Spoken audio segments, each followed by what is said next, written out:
Hello students, today we are going to learn Maharashtra Pradnyashod Pariksha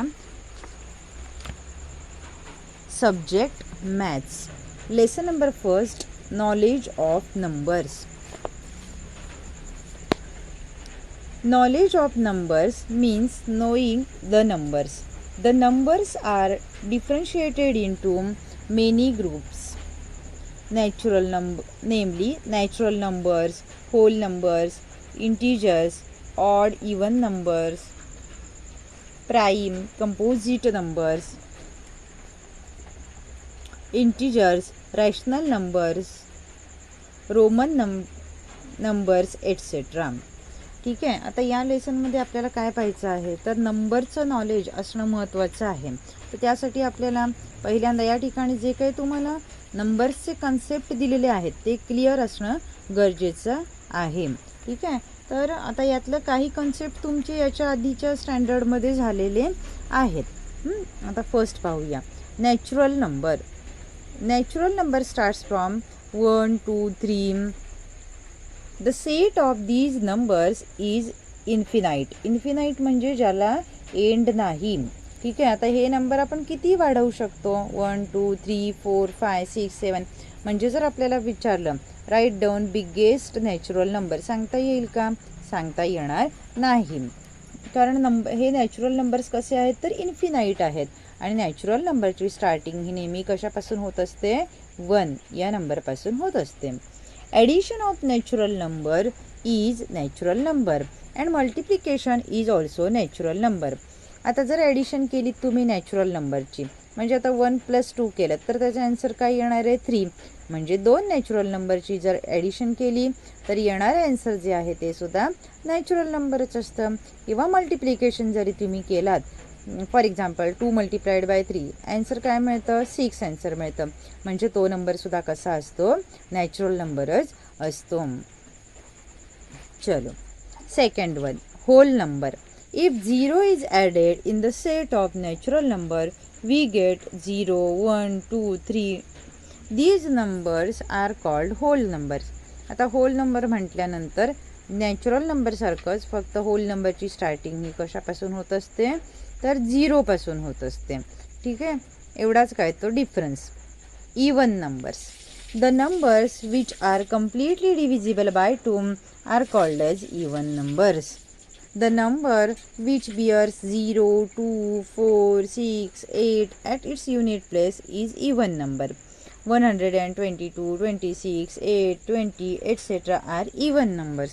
म्हणजे शॉर्टकटमध्ये लक्षात ठेवायचं असेल तर जे नंबर्स आहेत त्याच्या जर युनिट प्लेसला 0, 2, 4, 6, 8 येत असतील तर ते सगळे नंबर्स जे आहेत ते कसे असतात इवन नंबर. फॉर एक्झाम्पल आपण पाहूया 22. मग 22चा युनिट प्लेसला काय आहे तर 2 आहे म्हणून तो झाला इवन नंबर. किंवा 36 युनिट प्लेसला काय आहे तर 6 नंबर आहे म्हणजे तो झाला इवन नंबर. ठीक आहे. पुढे odd numbers. The numbers which are not completely divisible by 2 are called as odd numbers. The number which bears 1, 3, 5, 7, 9 at its unit place is called as odd number. आता हे खरं तर हे सर्व कॉन्सेप्ट तुमच्या आधीच्या स्टँडर्डमध्ये झालेले आहेत. म्हणजे जर का युनिट प्लेसला एखादा नंबर आहे आणि त्याच्या युनिट प्लेसला 1, 3, 5, 7, 9 हे जर नंबर्स असतील किंवा हे जर डिजिट्स असतील तर तो नंबर कसा असतो ऑड नंबर असतो. 11, 13, 15, 17, 19 etcetera are odd numbers. If x is odd number then x + 1 and x - 1 are even numbers. If x is an even number then x + 1 and x - 1 are the odd numbers. आता या ठिकाणी पुढे तुम्हाला दिलेला आहे पहा consecutive natural number. आता consecutive natural number म्हणजे काय 25, 26, 27 are the numbers which go on increasing by 1. म्हणजे प्रत्येक नंबरमध्ये जर 1 तुम्ही ॲड करताय तर पुढचा नंबर मिळतो आहे आपल्याला. जसं 25 + 1 26, 26 + 1 27.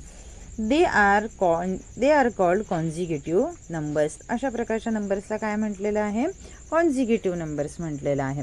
Consecutive even numbers as well as consecutive odd numbers go on increasing by 2. आता याच्यामध्ये पण दोन टाईप झाले, कॉन्झिक्युटिव्ह इवन नंबर झाले आणि कॉन्झिक्युटिव्ह ऑड नंबर झाले. आता इवन नंबर म्हणजे काय माहितीच आहे तुम्हाला, आणि ऑड नंबर म्हणजे पण काय. आता तुमच्या बुकमध्ये काय दिलेलं आहे पहा, 54, 56, 58, 60 आर कॉन्झिक्युटिव्ह इवन नंबर. हे सगळे झाले कॉन्झिक्युटिव्ह इवन नंबर. तर 37, 39, 41, 43 dot dot are the consecutive odd number. ठीक आहे, कारण हे सगळे ऑड नंबर आहेत. म्हणजे जर तुम्ही ऑब्झर्व केलं तर त्याच्यामध्ये कितीचा डिफरन्स येतोय, एकचा डिफरन्स येतोय. म्हणजे फॉर एक्झाम्पल जर आपल्याला कॉन्झिक्युटिव्ह इवन नंबर पाहिजे असतील तर आपण असं म्हणू शकतो 22, 24, 26, 28. हे कसे झाले, कॉन्झिक्युटिव्ह इवन नंबर झाले. पहा एकचा डिफरन्स आहे. तर आता जर आपल्याला कॉन्झिक्युटिव्ह ऑड नंबर पाहिजे असतील तर 17, 19, 21 किंवा 23 हे कसे झाले तर कॉन्झिक्युटिव्ह ऑड नंबर्स झाले. हे तुमच्या मेन जर लक्षात आलं तर पुढची एक्झाम्पल तुम्ही सहज सॉल्व करू शकणार आहात.